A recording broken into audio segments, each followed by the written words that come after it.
The last two flights that we've done, we've essentially followed the same kind of a pattern. I'm flying in the NOAA Gulfstream jet, which is a high-altitude Hurricane Hunter reconnaissance aircraft. This is the aircraft that flies across the top of the storm at 45,000 feet. And what we do, the key element to our mission, is that we're releasing drop sondes, which are essentially the opposite of a weather balloon. Instead of going up, these sondes fall by parachute and transmit data back to the aircraft, critical data like pressure, temperature, GPS, wind direction, wind speed. And all that data gets gathered by the aircraft, and we transmit it by satellite to the National Hurricane Center. It goes directly into the computer models that are forecasting the track, which everybody in the entire southeastern U.S. is now focusing on that track. So we are dropping 33 of those sondes on our mission this evening in order to refine the accuracy of the track. And in terms of what the storm is doing right now, I mean, can you say if it's getting weaker, is it maintaining, or is it getting stronger? The storm is actually, sad to say, the storm is actually getting stronger. The latest aircraft in the center measured a pressure of 914 millibars, which is the lowest it's been, and we're continuing to see winds measured directly by the aircraft in the range of 150 to 160 knots at the surface in the eye wall, which is over 180 miles per hour. So this is a legitimate Category 5 hurricane. You really can't overhype this storm. It's the strongest storm that has ever formed in this part of the Atlantic. We've had Cat 5s that have formed further to the west, closer to Miami. Of course, we had Andrew, and then we have had storms like Katrina and Rita in the Gulf of Mexico back in 2005. But we really haven't seen a storm like Irma. So it's extremely dangerous, especially with the path that it's projected to go through the Bahamas and threaten Florida. Also a very large storm. Yeah, I mean, it bears repeating what you just said, that this is the strongest storm in the Atlantic that we have ever seen, and it's getting stronger. Is it getting stronger because it's going over warmer water as it approaches the U.S.? Yes, that is a big part of it.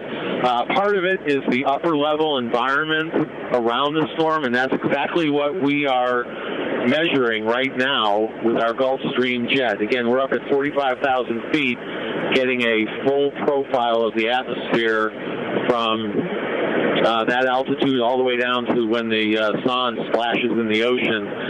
So it's not only the environment around the storm that's important, but also the ocean temperatures. And the ocean temperatures ahead of Irma are very, very warm. We're talking water temperatures of 87, 88 degrees Fahrenheit, and that just is fuel for the fire. The waters through the Bahamas heading towards Miami are about the warmest they've been all year. And you talked about the size of the eye. If you could just repeat how big that eye is. And I know yesterday people were talking about how sort of perfect the eye wall was. I'm wondering how it looks today. The eye continues to have that perfect, what we call stadium effect to it, where it looks like you're inside a circular football stadium. Right now the eye is approximately 15 miles across. It's actually getting smaller. It's going through another one of those what we call eye wall replacement cycles, where there's a double eye wall right now.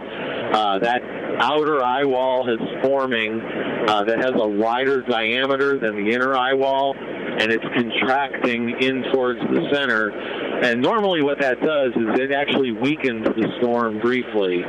So what you might see overnight is you might see the hurricane bottom out in intensity, maybe even weaken just a few millibars, but then once it completes that eye wall replacement cycle, it's right back to being even stronger than it was before. And Irma has been pretty amazing because it's gone through about 4 or 5 of these cycles over the last few days. It's incredible to see. I appreciate all the work that you and all your colleagues are doing to keep us informed. Richard Henning, thank you.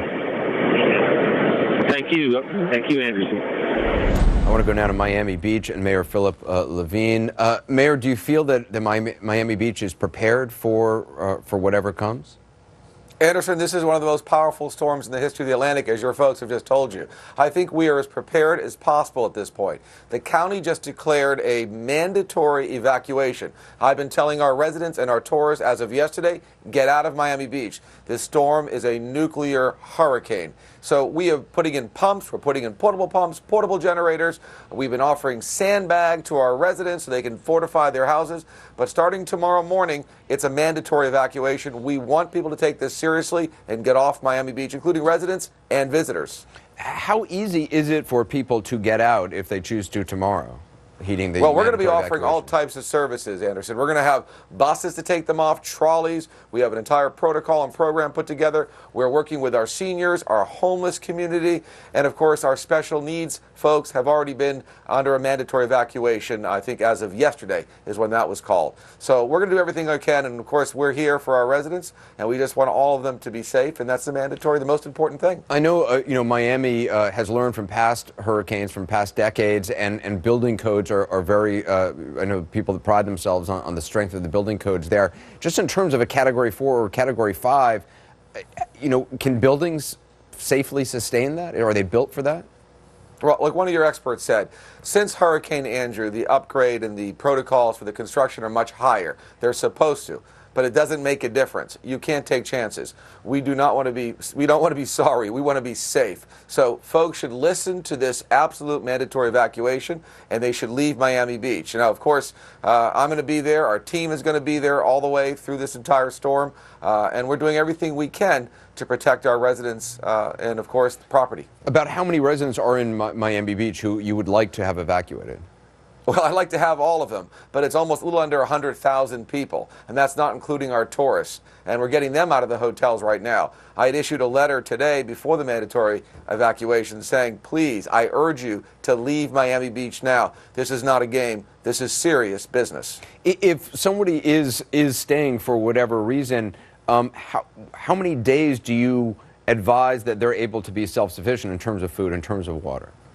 Well, that's something they're going to have to make a personal plan about, Anderson. We don't advise them to stay.